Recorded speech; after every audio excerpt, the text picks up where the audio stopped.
Welcome to Audit Archive, where we run you through some of the most questionable and rather atrocious police encounters. Today, we're looking at a case where police officers illegally detained two men and then subsequently tased one of them multiple times, which led to an unfortunate death.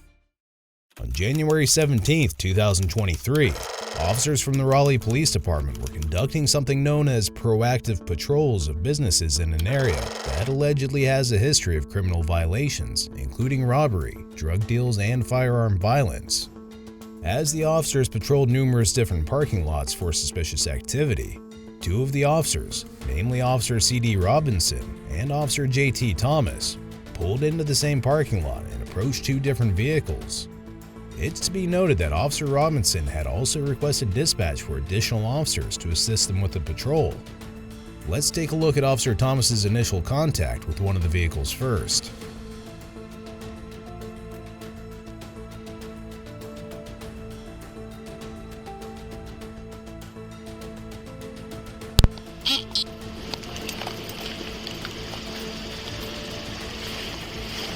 No.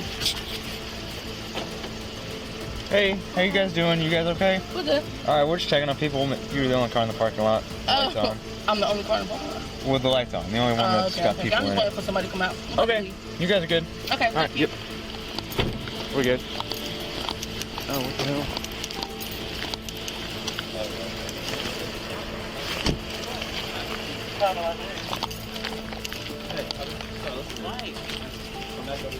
Note that after Officer Thomas briefly spoke to the occupants of the red vehicle, he was surprised to see that fellow Officer Robinson had already asked the occupants of another vehicle to step out. There were two occupants in the vehicle, one in the driver's seat and one in the passenger seat. The subject in the driver's seat was later identified as 32-year-old Darrell Tyree Williams.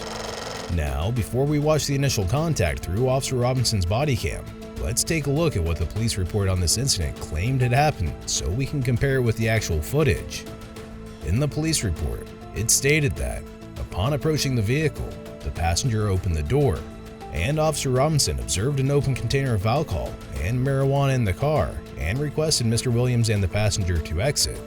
But did this really happen? Let's review the footage.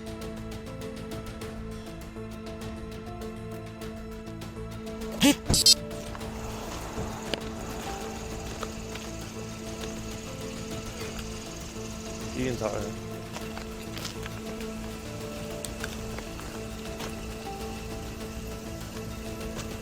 Hey, what's up? Hey.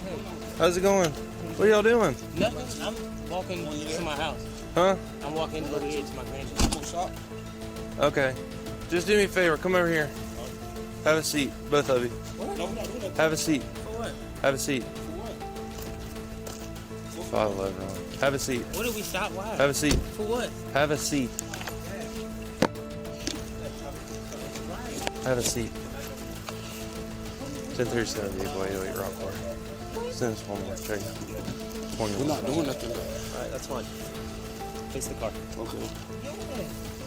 You grab the other one again. Can y'all ask me? What's going on? Walk over here. What's going on, officer? Put both hands on the car. Don't move, okay? Okay. You understand?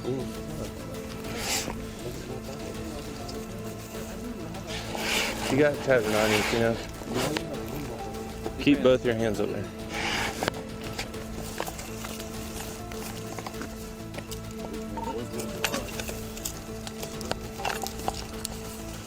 Money in my pocket. Keep both your hands up I'll there. go for this car. Just my pocket. Keep both of your hands on the car. If you can't listen to my instructions, I'm gonna put you in handcuffs. I'm not trying to put you in handcuffs. One might wonder why the passenger voluntarily opened the door for Officer Robinson. But it's not to be forgotten that he was being approached by a uniformed police officer shining light directly at him, while a patrol vehicle was essentially blocking him in. So, naturally, he opened the door to speak with the officer. But it's worth noting that Officer Robinson was the one who then grabbed the door and pulled it completely open. Also, the police report we just looked at basically implies that the officer observed the container of alcohol and marijuana after opening the door.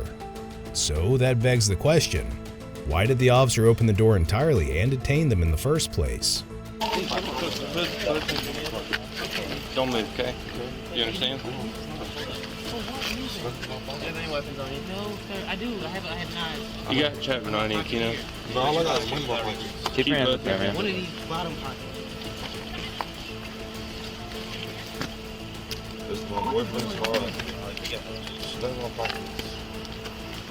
Money in my pockets. Keep both your hands. It's my boyfriend's car. Keep both of your hands on the car. If you can't listen to my instructions, I'm gonna put you in handcuffs. I'm not trying to put you in handcuffs. That fish tails. Are you serious? Is this the one in that? No, I got one in my jacket pocket. In my jacket pocket. Right here. Put your hand right here. Come on. Hands on your back now. As seen in the footage, Officer Robinson started to search Mr. Williams and then ordered him to place his hands behind his back so he could put him in handcuffs. This is an appropriate time to discuss whether this detainment was really lawful or not. According to a blog post published by the civil rights lawyer, it stated that there are two different scenarios for such police encounters: consensual and detainment. Detainments require reasonable suspicion of a crime, while consensual encounters do not. So, if the occupants were already detained before the officer found the open container and marijuana, the detainment would be considered illegal. Regardless, the officers were now in a scuffle with Mr. Williams, who first kept asking why he was being detained, and later retaliated when being placed in handcuffs. Officer Robinson then deployed his taser, which contacted Mr. Williams as he attempted to flee, while the other officers continued to yell at him to put his hands behind his back. Then, Mr. Williams tried to run away from the officers again, and that's when Officer Thomas also deployed his taser, but missed.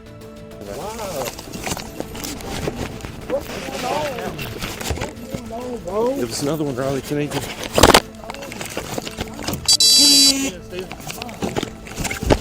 We need more, please.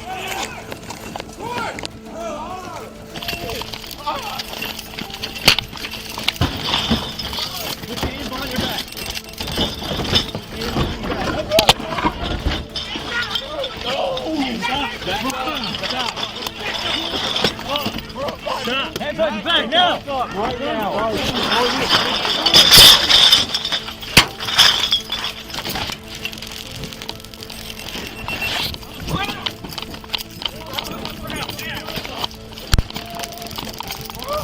Get on the ground!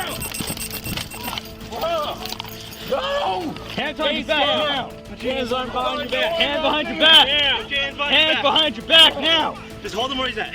Hands behind your back now! Hands behind your back. Hands behind your back! Hands behind your back now! Hands behind your back! Hands behind your back now! Not a request, it's a command! Put your hands behind your back! Hands behind your back now! Put your hands behind your back. Hands behind your back now! Robinson, grab this. See this right here? Get your hands behind your back now! I'm gonna tase you again. Put your hands behind your back. Or you're gonna get tased. Put your hands behind your back now! Put your hands behind your back. Stay on the ground! Put your hands behind Stay your on back. the ground! Stay on the ground! Ah! Stay on the ground! Hands behind your back. That's not good. Put your hands behind your back. Hands behind your back now! Put your hands behind your back. Put your hand behind your back. You're gonna get tased. Put your hands behind your back. Yo, come get him! Put your hands behind your back! At this point, Mr. Williams was pinned to the ground, but did not place his hands behind his back. A total of 6 officers were now putting their body weight on top of him to prevent him from getting up. Note that he has already been tased once, and considering the number of officers restraining him, one wouldn't expect another taser to be deployed, as it would be rather excessive. However, this is exactly what happened. Officer Thomas initially deployed his taser, and Mr. Williams immediately appeared to be audibly and visibly in distress, while the officers continued yelling at him to stay on the ground. Most importantly, Mr. Williams was heard stating that he has heart problems, but this didn't stop Officer Robinson from also tasing him after giving him a countdown.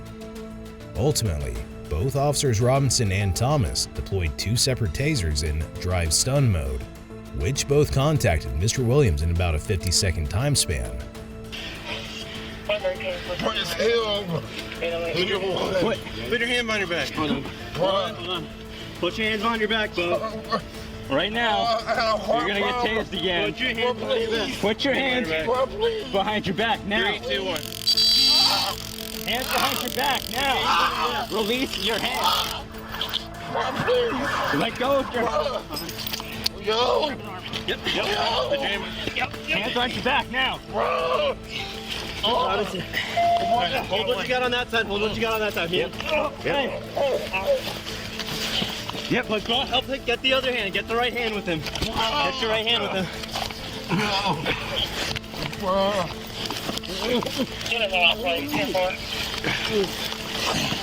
Let go of your shirt. Let go of your shirt. Double cuff. I got you. I got it. You got it?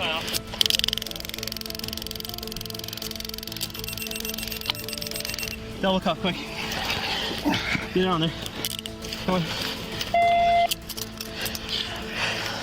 I got it. Alright. I started searching him. Make sure we pat him down good. Sit him up. Get him on recovery position. Yep. Roll on your way. 1095, roll. Sit up. Units coming, come forward. There you go. Let's take a look at this ordeal through Officer Robinson's body cam, which gives us a better understanding of how unnecessary and excessive the taser deployments were. The American Civil Liberties Union very clearly highlights the circumstances under which the use of taser would be deemed justified. It stated that the taser is a use of force and is to be used only when necessary to overcome resistance while effecting an arrest, preventing an escape, in self-defense, or in defense of another person from physical harm. Taking this into account, one could argue that even though Mr. Williams might have shown signs of resisting arrest, tasing him while he was pinned to the ground by 6 officers can't be justified. Get your hands behind your back now. Now. Put your hands behind your back. Put your hand behind your back. You're gonna get tased. Put your hands behind your back. Yo, come get him! Put your hands behind your back. Press him! Put your hand behind your back. Hold on. Hold on. Put your hands behind your back, Bo. What you got on that side? Hold what you got on that side. Yep, but go help him get the other hand. Get the right hand with him. Get your right hand with him.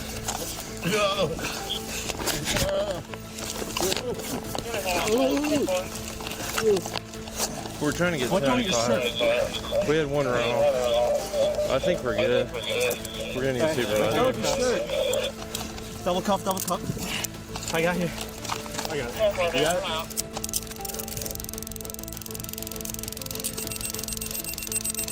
Double cuff, quick.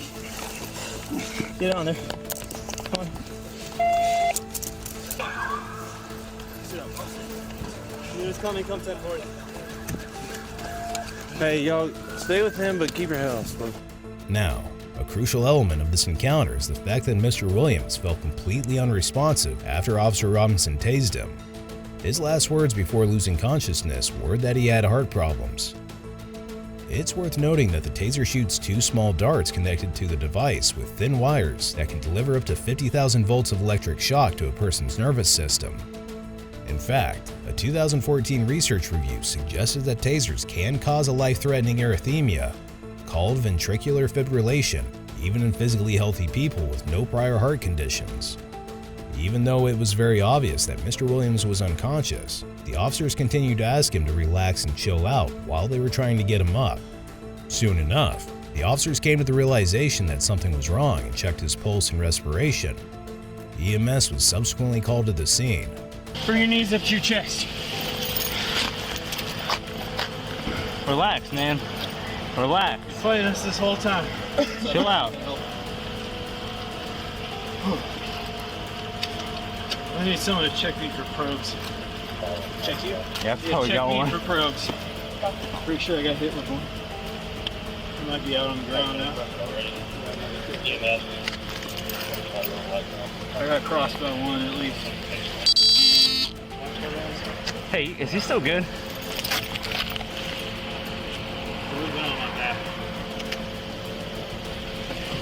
Hey, oh man. Right there, man. Push him inside. Is he breathing? I don't feel a pulse. Uh-oh. I don't feel a pulse. In the recovery position.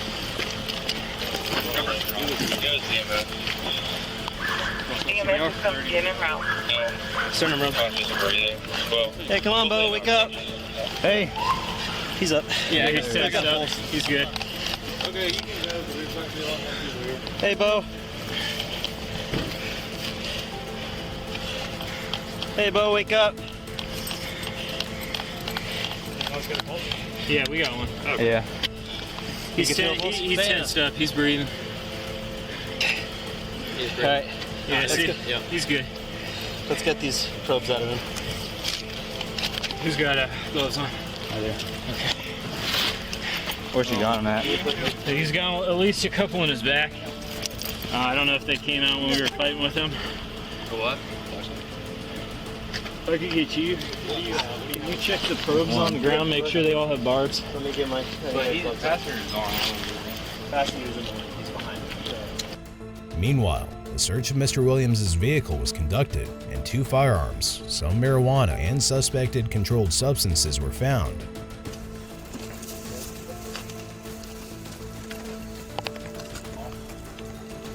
He probably chucked something as well, so he probably threw something. Yeah, I got a 1032.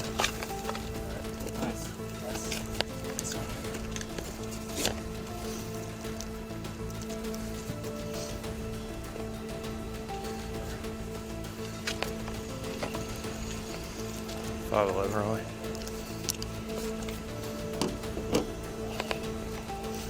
You can change this to a CCW, please.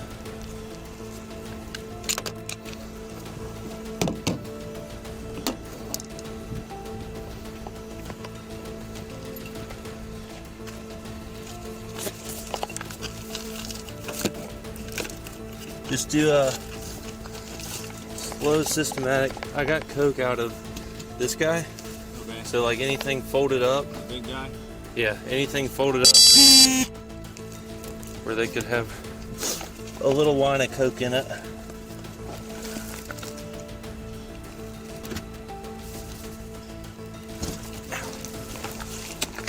I really didn't want to leave the car, but we're see what I meant about getting surrounded now.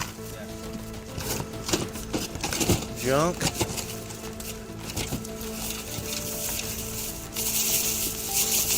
Uh-oh. Yeah.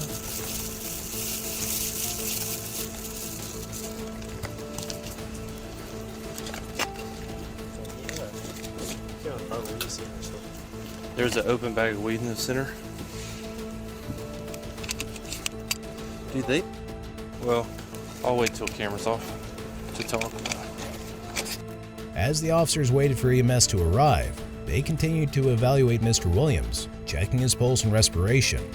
Upon determining Mr. Williams was unresponsive, not breathing, and without a pulse, officers immediately began CPR efforts.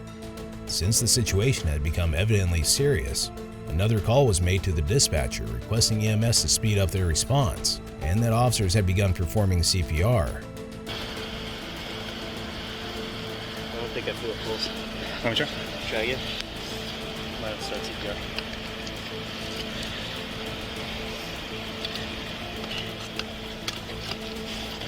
I can't get one. Let's get CPR.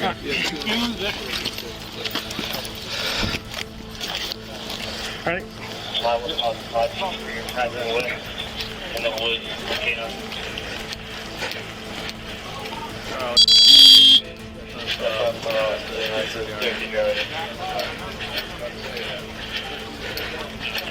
Alright, we're gonna start time ready. Someone want to get ready to stop for 2 minutes, or you want me to stop? Okay. Go on the other side. You got 10 seconds. Okay, let's go on this side.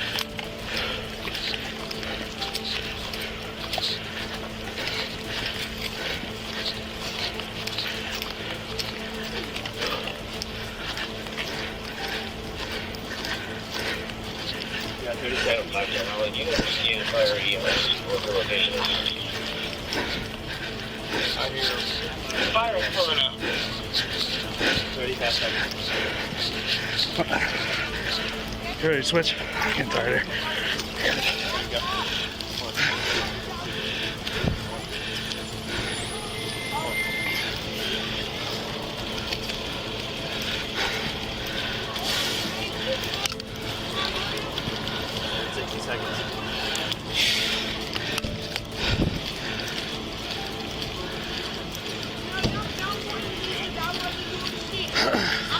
Couldn't find a pulse. Doing CPR.